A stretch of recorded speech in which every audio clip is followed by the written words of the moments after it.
ఉన్నాడు. అన్యాయం జరిగింది ఎప్పుడంటే 2024లో తెలుగుదేశం పార్టీ చేస్తుంది చూడు, అప్పుడు జరుగుతుంది అన్యాయం అని చెప్పి తెలియజేస్తా ఉన్నా. ఖచ్చితంగా ఈరోజు ఒకటి అడుగుతా ఉన్నా అన్నని కూడా, ఏమబ్బా తెలుగుదేశం వాళ్ళందరూ కూడా అడుగుతా ఉన్నా, అప్పుడప్పుడు అంటున్నారు ఇక్కడ ఎవరు బీసీ లేరు, అనిల్ కుమార్ యాదవ్ తీసుకొచ్చారని మాట్లాడుతూ ఉన్నారు. ఏమబ్బా తెలుగుదేశం పార్టీలో ఇంకెవరు అభ్యర్థులు లేరా, వైఎస్ఆర్ కాంగ్రెస్ పార్టీని తీసుకొచ్చి మీ ఎంపీగా పెట్టుకున్నారు, ఇంకెవరు తెలుగుదేశం పార్టీలో మనుషులు లేరా? సరే తీసుకున్నారు, ఎంపీ పదవిగా ఈ పార్టీలో తీసుకొచ్చి ఎంపీగా ఇచ్చారు కదా, ఏం జంగా కృష్ణమూర్తి గారికి కూడా ఎమ్మెల్యే ఇచ్చి న్యాయం చేయొచ్చు కదా పార్టీలో?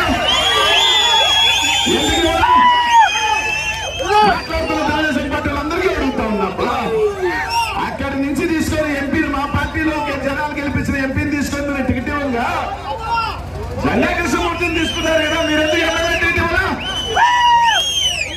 ఓహో, అక్కడ మాత్రం అన్ని న్యాయాలు మారిపోతాయి. అనిల్ కుమార్ యాదవ్ మాత్రం అన్ని వస్తాయి, మీకు మాత్రం ఏం వర్తించవా? ప్రజలన్నీ ఆలోచన చేస్తా ఉన్నారని చెప్పి తెలియజేస్తా ఉన్నా. ఆలోచన చేసి సాయం చేయండి అన్న. తప్పకుండా మీ ప్రాంతానికి వచ్చాను. గతంలో నేతృమల్ల జనార్దన్ రెడ్డి నన్ను గెలిపించినారు, మేకపాటి రాజమోహన్ నన్ను గెలిపించినారు.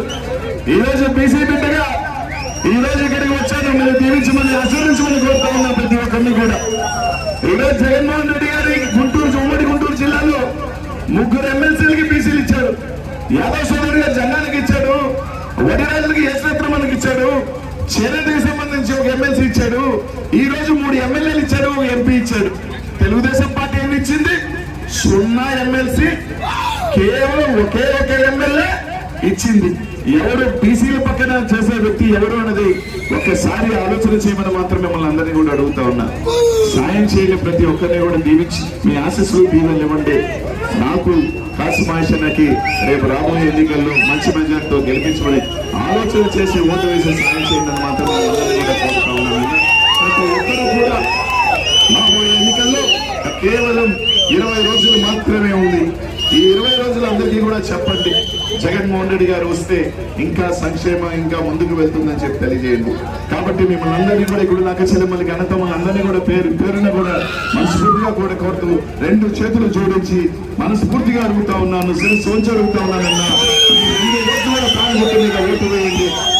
ఎంపీగా నాకు కాసుభాషానికి ఓటు వేయండి. తప్పకుండా మీ శాసనసభ్యుల మహేశ్వరతో కలిసి ఈ ప్రాంతాల అభివృద్ధికి నా వంతు కూడా కృషి చేస్తానని చెప్పి మీ అందరికీ కూడా తెలియజేసుకుంటూ సెలవు తీసుకుంటా ఉన్నాను. జై జగన్! జై జగన్!